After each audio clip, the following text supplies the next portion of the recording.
So in today's show, we're going to talk about coping with stress. Welcome to the Rise to Thrive show. I am your host, James Boardman. And if you are coming through, please let me know in the comments. Talk about any experience you have of stress or dealing with stress. Share it with the other guys. Obviously, we're trying to build this community of guys around the world. So it's important for you to get involved as well as me doing all the talking. All right, and it's good for us to engage so I know who's watching. Big deep breaths. Stress is one of those things that I think cripples many men.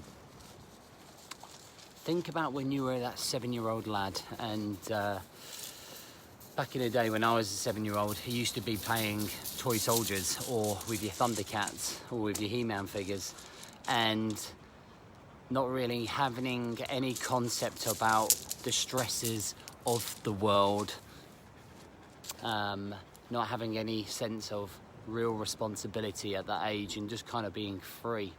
So I always wonder what the difference is between what's changed so much between that young lad of ourselves and today where we are, and what has caused and manifested so much stress, so much so that it ends up affecting our health, mental and emotional well-being and physical well-being.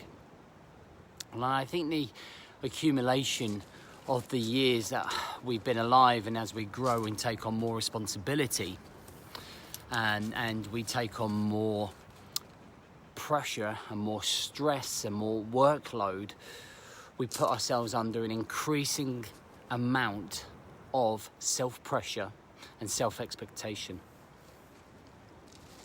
And that is a build-up of maybe expectations that were set as in your childhood. Maybe they are stresses and expectations and pressures that are set in a peer group, in a working environment, in a personal environment. And what I tend to find is, and by the way, the thoughts that I have here are purely my own thoughts. It's not necessarily right or wrong. It's not one answer or one solution fits all. You know, for me, stress is a deep-rooted trigger inside of us. Especially for myself, I notice when I get stressed is when I'm not reaching my expectations, or I'm not reaching the standard that I set myself in terms of professional and personal living. And if you like, that's the deep-rooted problems right down here. That's in surface. Out of surface, it can show up in ways where we snap very easily at things that really we don't need to snap at.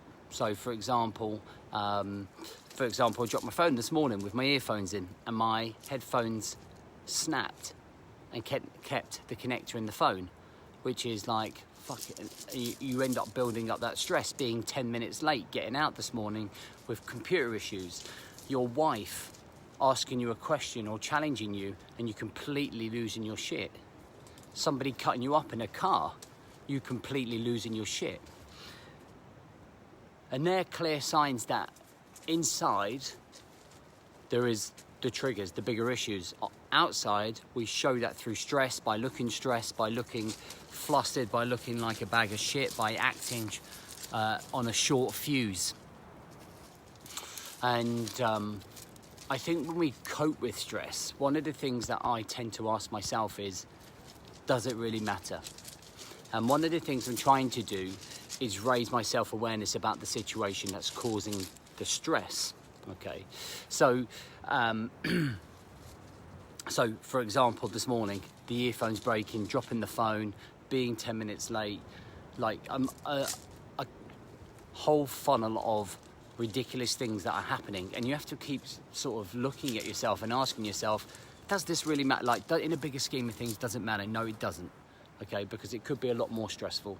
I could be waking up with just owning a sleeping bag and not even knowing if I'm eating or drinking for the day. Okay, that's a stressful situation. And I think when we fall into stressful patterns, we have to have that self-awareness. We have to have that self-awareness. Oh my God, James, fucking hell. We have to have that self-awareness moment, that conscious moment, where we have to snap ourselves out of the rat race at moving at 100 miles an hour, to stop and ask the question, does it really matter? And in some cases, stress is a great leverage to perform, especially in business, especially under pressure and fitness.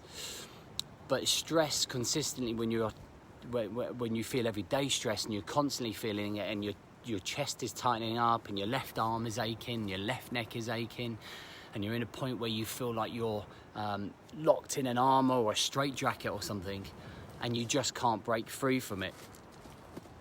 We have to really kind of like just stop and pay attention to some of those feelings that are happening, because it's not good for us mentally, emotionally, or physically. And if we keep going down that road, it's only going to lead to one outcome. Now, I like to keep like a journal, and I often write down a lot of the things that have stressed me out, have pissed me off, how I have lashed out, or I have reacted badly. And I guess that is another way to keep bringing those issues that we have to the surface, so we're not like burying them deep down inside of ourselves all the time. And what we're trying to do is build a relationship with stress, so we recognize the signs, we recognize the build-up, we recognize the triggers, we recognize the issues that are causing the stress in the first place.